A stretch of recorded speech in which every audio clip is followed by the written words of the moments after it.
I don't care what anybody says. I mean, you could see it. You could hear it. I reacted in such a way that when they hired him and heard his first comments, I'm like, oh, boy, there's something wrong with this guy. Oh, we made fun of that for months and months. For years and years and years. I mean, for as long as he was here.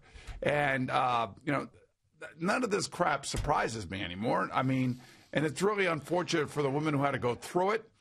He's going to pay a dear price for it. Again, Sandy Alderson's going to get dragged into this because, Sandy hired him back in 2017. And, how does Sandy Alderson know any of this? I don't know. I'm assuming that somebody over there at the Cleveland Indians said, oh, this guy is great. He's going to be awesome. And plus, you can hire him on the cheap, and you basically get what you pay for. And I don't know. Does any of it surprise you? It's an interesting question. And I know what you're saying about nothing surprises you in this day and age when it comes to creepy stories like this and this behavior. I'll agree with that part of it. Quite frankly, though, with Mickey Callaway, in seeing him for a couple of years, goofy is the word that you're right. He just would laugh.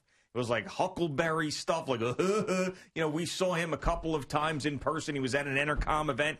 He just seemed like aloof, sort of a little bit of a country bumpkin type of guy. So when I did see that this behavior that he was engaged in, allegedly, and there's a lot of text messages there that seem like it's factual, and pictures of him shirtless in some sort of construction gear, holding a chainsaw next to a tractor and a hard hat that he sent somebody, that's just very bizarre.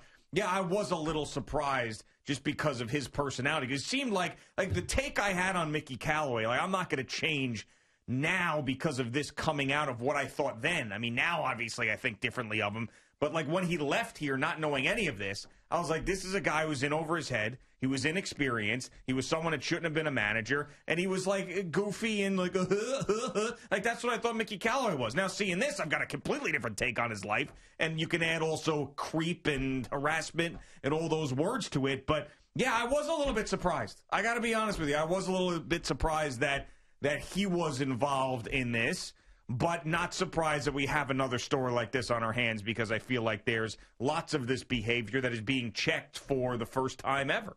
And if you're Mickey Callaway, if you're Jared Porter, and you're sending these things to women, reporters, and nobody's responding to you, and it's not a consensual back and forth, and you end up sending naked pictures or half-naked pictures of yourself to, what in the hell are you thinking to continue with that behavior?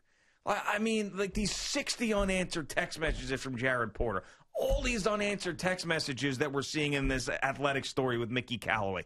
It's like, at what point do you say, I've got a problem? To see this and continue this is just, it's mind-boggling to me. The other interesting thing about all of this is Mickey's comments in regard to this. Is, he basically wrote back to the Athletic saying, I'm aware of all these allegations. I understand it. And, at the end of the day, I'll have an answer and I'll be able to go into more detail.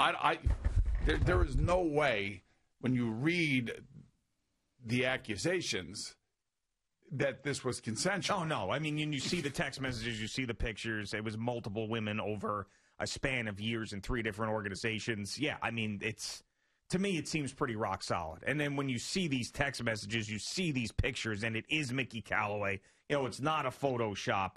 I mean, you want somebody to be able to respond to the allegations, but to me, I mean, there's a lot there. Man, this has been quite the 2 months for the Mets. Holy crap. Man, I tell you, I don't want to go down, and don't get me wrong, I absolutely love Joe Beningo. I've always loved Joe Beningo, and I wish him a happy retirement. But there's a lot of times that I don't want to think like him, and I don't want to go down that Joe Beningo at this.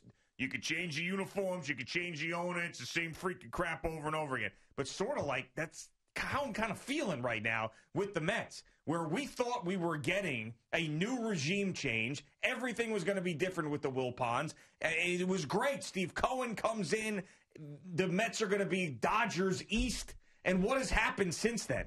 They had to fire their general manager because the guy's a pervert. Their manager that they had here for a couple of years is now blasted across the country for his harassing behavior. The owner has to bail out of Twitter because he's getting harassed because he's involved in some crazy stock market stuff, and then he ended up tweeting some things that were condescending and weird, and then he had to get out of there because he was being challenged by the internet.